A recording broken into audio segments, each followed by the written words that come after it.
Hello everyone.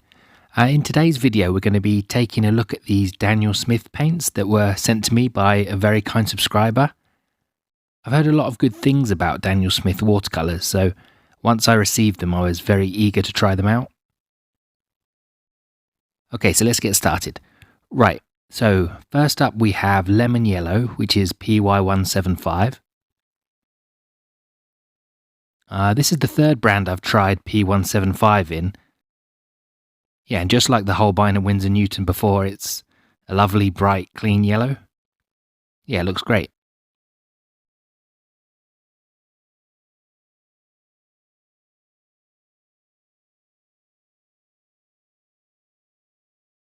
Next we have Hansa Yellow Medium, which is PY97.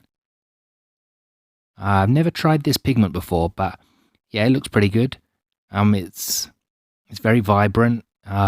Looks quite transparent. Yeah, quite a nice middle yellow. I like it.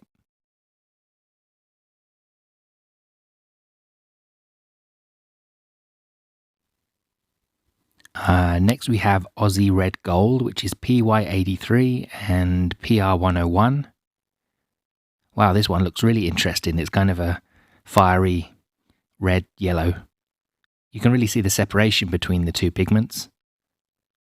Yeah, really lovely paint, this one.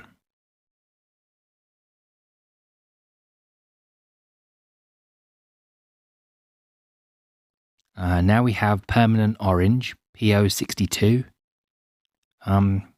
Oranges are not really my thing, to be honest, but this one seems nice and vibrant.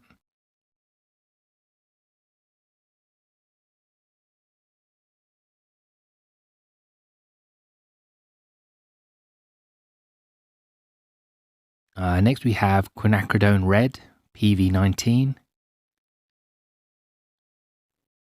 Quin Reds are not something I use much, but yeah, I can't really fault this one. It's another vibrant, highly pigmented paint. Yeah, it looks very nice.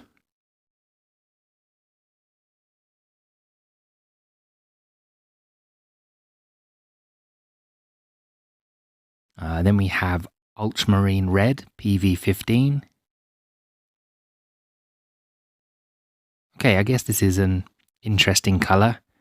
Kind of looks like a weak Ultramarine Violet to me. Yeah, it doesn't really do a lot for me, to be honest.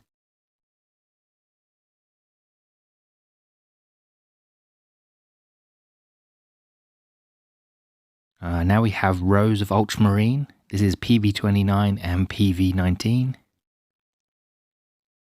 Wow, this paint's really strong. I probably painted it on a bit thick, I think.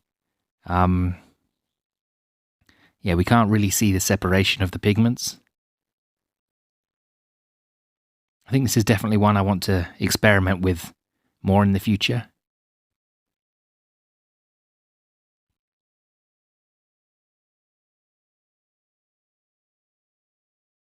Okay, next is Ultramarine Violet, PV15. I have the Rembrandt version of this paint, but it's nowhere near as saturated as this one.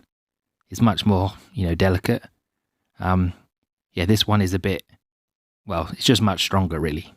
But it is very nice.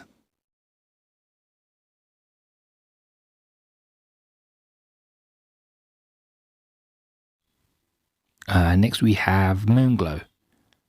This is made from PG18, which is Viridian, PB29, which is Ultramarine Blue, and PR177, which is Quinacridone Red. It's a very nice paint where the pigments are supposed to separate really nicely. The only problem is that the PR177 in it has been shown to be fugitive, so it's going to fade when it's exposed to sunlight over time. Okay, next we have Serpentine Genuine. This is one of their Primatech paints, so no pigment information other than Serpentine Genuine.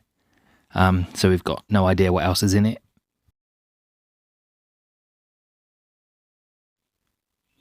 It is a really, really, really lovely paint though. It's a nice yellow-green that has this like red-brown granulation going on. Yeah, it does look really good.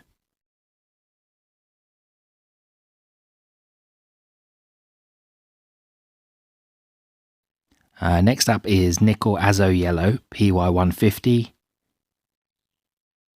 I'm not sure I like this one as much as the Winsor & Newton one I tried recently. This one doesn't seem to have as big value range. You know, it doesn't get quite as dark as the Winsor & Newton one.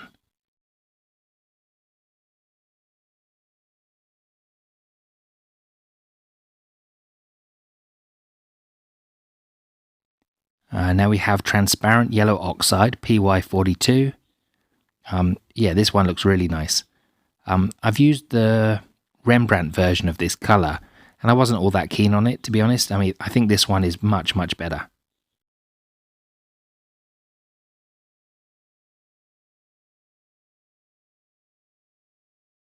Next we have Raw Sienna, PBR7. I'm not sure I really like this one very much. It seems to be really orange to me. Yeah, it does have a little granulation going on though, so that's quite nice. Yeah, I'm not too keen on the colour here.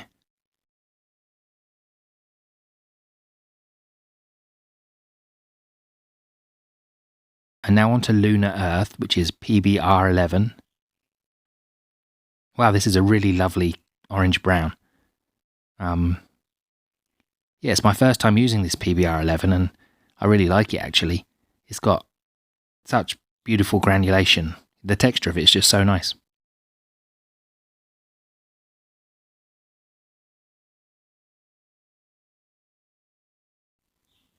Next we have Quinacridone Burnt Orange, PO48. It's another very, very beautiful paint. It's really, really vibrant. And in some ways it kind of makes me think of Winsor & Newton's Burnt Sienna, though I'm sure this one is much, much more orange.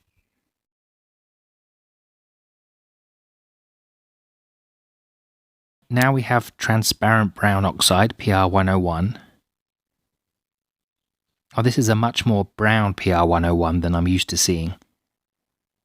I guess it can be used as a more transparent alternative to burnt umber. And it has some really nice granulation going on. Yeah, I do like this one a lot.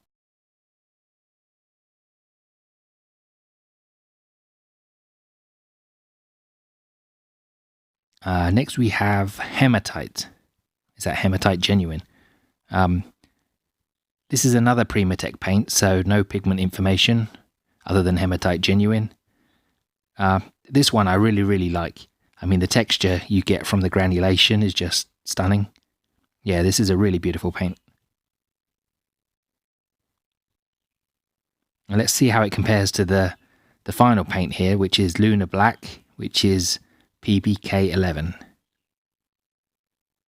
Yeah, this one is beautiful too. I think I'm going to have to do a comparison video soon next to my other granulating blacks, just to see which granulates the most.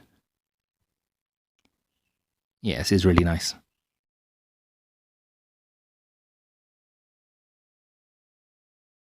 Okay, so that's all of them painted out now, and here they are when completely dry.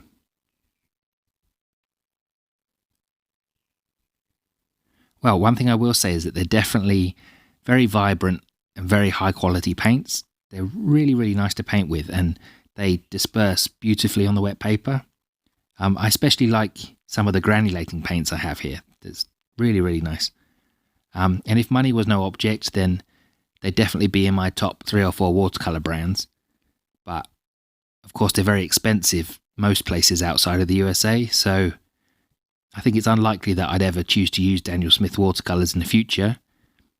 Yeah, for me, there's others available at much better prices. But yeah, they're really, really great paints. I mean, what are your views on Daniel Smith Watercolors? Pretty much everyone I know that has used them says how great they are. I mean, are there any particular Daniel Smith paints you think I should try if I win the lottery one day? Let me know in the comments. Thank you very much for watching, and an extra big thank you to the subscriber who sent me these paints to try, and I'll speak to you in the next video. Bye bye.